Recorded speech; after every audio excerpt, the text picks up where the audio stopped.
Good! Graduation night, we were all sitting over at Hallenbeck Hall. And we're sitting in our caps and gowns, just excited, the whole class, just sitting there together. And the superintendent of the schools got up to give a commencement address. And remember, it seemed like he was an older gentleman at the time. And he stood in front of us, and I'll never forget what he said. He came up and...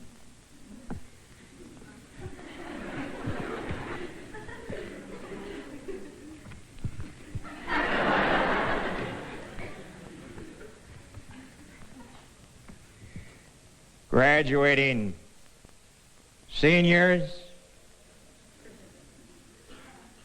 parents, faculty,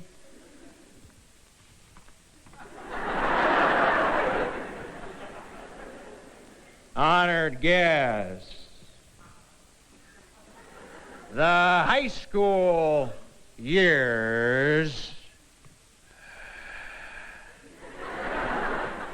are the greatest days of your life. I'd like to repeat that. And I thought about the things I'd been involved in, the things I did. And they were pretty good years, neat moments. But I thought, hopefully, if all goes well beyond tonight, after I get my diploma, if all goes well beyond tonight, I'm going to be living for about another 50 years yet. And if these have been the absolute greatest days of my life, there's not a whole heck of a lot to look forward to. It's going to be an awful long 50 years. I thought, well, I've been through the best. Why not just count up on my graduation money, spend it, have a good time, and blow myself up? Because there's nothing to look forward to.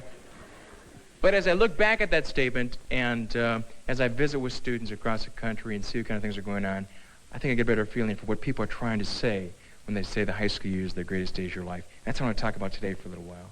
It starts out that first day. Do you remember that first day of school? This is my first day of school, Mom. And I'm really excited, too. Really am. She says, I know, and you're to be a doctor, aren't you? Really am, Mom. Really am. Yeah. And pretty soon, through all this excitement, this huge 57-passenger school bus comes rolling up, lights are flashing, stop sign comes out, a door magically opens up, big fat school bus driver says, get in, kid, and shut up. Little guy panics, Mom, Please. Don't put me on the bus. I promise I'll do anything. Promise I won't shove noodles up my nose anymore. Please. And the mother is just, no, you have to go to school and be educated. Go. And she gives him a push, and he trips into the bus, and as the bus pulls away, she looks to see him, and there he is in the back window going... And the tears are coming down. And then you walk into school, and you've got all your new equipment right here, and you find out right away, whether you didn't know it, whether you're a rich kid or a poor kid, just by the kind of equipment that you brought to school. The papers and the pencils and the rulers and the crayons. See, I came to school with a box of 5 crayons, 2 of them broken in the middle, that my mom got on sale somewhere for 7 cents. Thanks, Mom. And I had to sit next to this girl, shoebox size of Crayolas, 9,000 colors, little electric sharpener in the back, with extension cord. I have 17 different colors of orange. I don't even have orange. and you felt bad right away. And then after you've been in school for a little while, you start to understand some of the systems and some of the things that are happening, and you find out that every now and then they bring in these wonderful people, and they replace the teacher, and they're called substitute teachers. Yeah. Isn't it fun? First thing that happens when a sub walks in the room, you turn to a friend and say, let's switch names. You take Mark, I'll take Mary, okay? And some of my favorite people in school, I loved them, were the school cooks. Yeah? Don't you love school cooks? Short little chubby ladies about 4 feet tall. Hey, want some more goulash? Yeah. Next time when I put it in the tray. You know what my favorite thing about high school, though, has got to be high school romance. You know that? I love high school. You go, what romance? Your time will come, dear. making that first phone call. That has got to be one of the most frightening things to do, is to make that first phone call. It's scary, because a guy will go up to a girl at lunchtime and get her phone number and go home that night, wait till about 9:30, so, kind of dark outside. Put some music on the radio, sounds cool in the background, I'm hip, yeah. Work on a voice to say hello. It doesn't come naturally. It's practiced on for quite a while. Hello? Hi there. Hey. Yeah, like that. Dial that magic number. Yeah.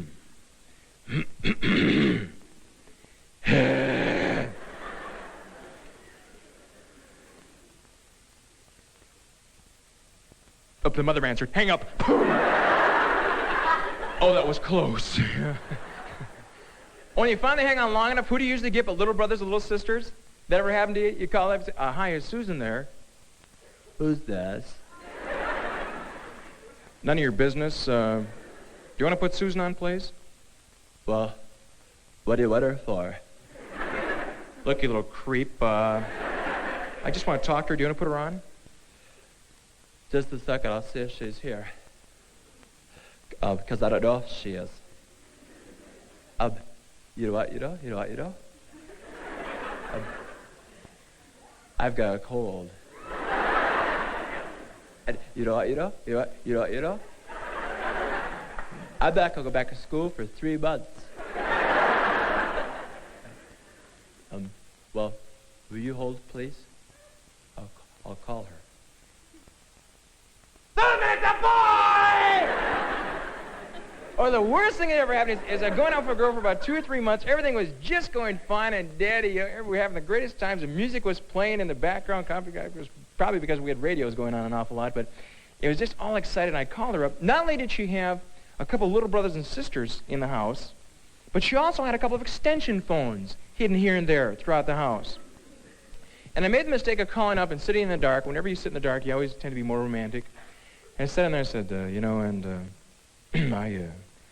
I really love you, Then all of a sudden I heard this click. Yes. And you go over to the house the next day, and there you see little brother lined up with all of his neighborhood friends. Oh, you love her, you love her.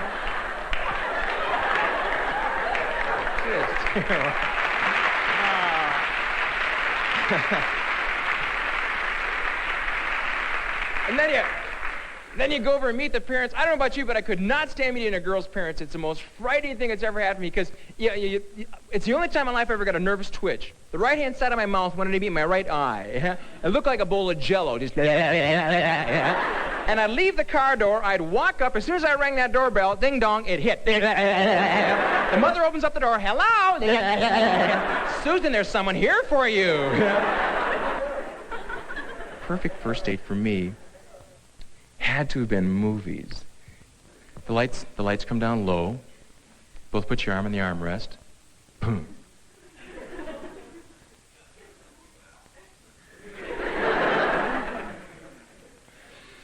We're touching arms. We're really touching arms. Oh, I think I'm in love. Try to put your arm around a girl. Honest to goodness, this really happened to me. Paramount Theater in St. Cloud. First time I tried to put my arm around a girl, gave her a bloody nose. Oh. Right there, yeah. The people behind us were saying, did you see that? And the girls say that the blood is coming down. Are you okay? Are you all right? No, I'm fine. I'm okay. Just don't hit me again. Will you, Bruno? My favorite night of the year has got to be a graduation night. I love graduation night. What a special time that is.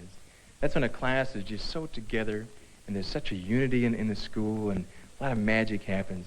It's so neat to see, especially when you see these big guys who are in their caps and gowns, and they've just graduated, and they've got that diploma, and it feels like an Olympic gold medal to them, and you can see them every time, and they'll come up and they'll go, Dad, get the camera, will you? I'll get a picture over here. All right. Mom? Come here, Mom. Come here, Mom. I'm not going to hurt you. Come here. Come here. You get a picture of of us on graduation night. Remember that first day of school when you pushed me on the bus? Still got the scar right here. Remember that time I forgot that book at home, and you had to bring it to school for me, and you brought it to the cafeteria, and you had curlers in your hair, and they took your picture and put it in the yearbook? I'll never forget that, Mom. Remember when I went out for homecoming? I got that dent in the car, and you let Dad think that you were the one that did it? Well, you've done a lot for me, Mom, and you got me through school, and I love you, Mom. I really do. Yeah. Smile. Yeah. Mothers are so beautiful. Mothers just melt. They just. I'll go on. Oh, stop it! Why they go on like that? These are the moments. These are the moments that people are talking about. When they say that the high school years are the greatest days of your life, I think that's what they're talking about. Because hopefully each year, you grow in a way where your life is richer, where you have some magical things happening to you, that each year gets better for you. But we'll have to say one thing about the high school years. They are the greatest days of your life so far. And the high school years have such moments in them that no matter how old you get to be, they keep coming back just alive and fresh and well. Moments of those true friendships, moments of the first romance, moments of the special teachers that have had an impact on your life, moments of the feeling of belonging to this school. But some people, they pass them up. And I didn't understand it when I was in high school, and I didn't understand it until recently, why people pass up on such moments and don't take an active part in them, until I took a walk back into a first grade classroom this last fall. And let me tell you, before you graduate, you've got to go back into a first grade classroom and take a look. And do you know that we were all the smartest student in the class back in first grade? You remember how we used to raise our hands up? They'd say, what's the answer number one? And those hands used to just come up, and we would just get all wiggly and just go all over the place, and they'd fall out of the desk, and they'd get back in, And we thought we were on a game show going for the Amana refrigerator freezer.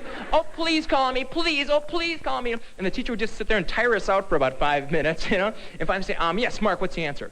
Oh, it's 15. And she'd say, oh, I'm sorry, that's wrong.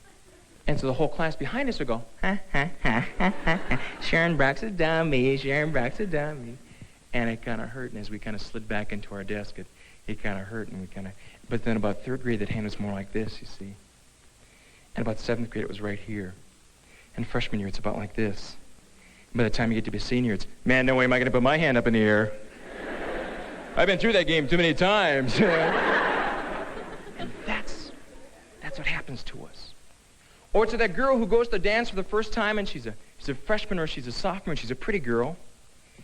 And she's standing over here by the dance. She's saying she'd like to dance, but a guy comes over and he says, do you want to dance?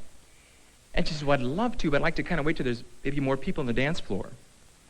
Well, rather listening to what she said, he takes that as a form of rejection. The way we protect ourselves in high school is with put-downs. He's going to protect himself, so he says something like, hey, that's okay. I mean, you're ugly anyway, And he goes back over to his friends, and he's a big man. They all laugh at that line, and they kind of joke about it. And you go back down to the girl, and she's put so far down, it's just tough to get back up again. And that type of feeling has happened to every single one of us in this room. And what happens to a lot of people is that they tend to put up this shell. They put this shell up that says, look, if I don't take any risks, if I don't get too involved, if I hold back a little bit, I can't make any mistakes, I can't get laughed at, and I can't get hurt. And they start with that shell their freshman year, their sophomore year, their junior year. The time they get to be seniors, it gets pretty thick. And they don't get hurt until about a week after they graduate. Boy, what a moment that is. But a week after you graduate, when you're looking forward to what you're not too sure about, and you look back at these high school years, and the people who have used that shell see how empty it was. That, yeah, they didn't get hurt, but they didn't experience any of the great joy of the high school years either. And they find out that that shell was more of a prison than a fortress. These are the moments to take some risks to belong, to create that belonging feeling in this school.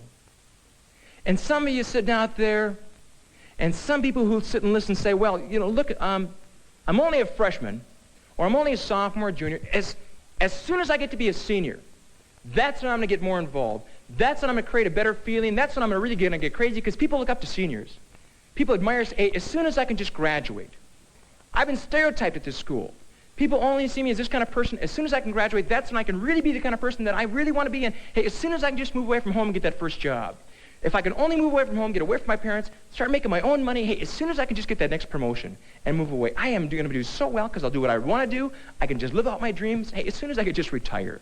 If I could only retire, I've been too busy in the past to get involved. I haven't been able to travel as much as I want to. I can start to do the kind of things that I really, hey, as soon as I'm dead.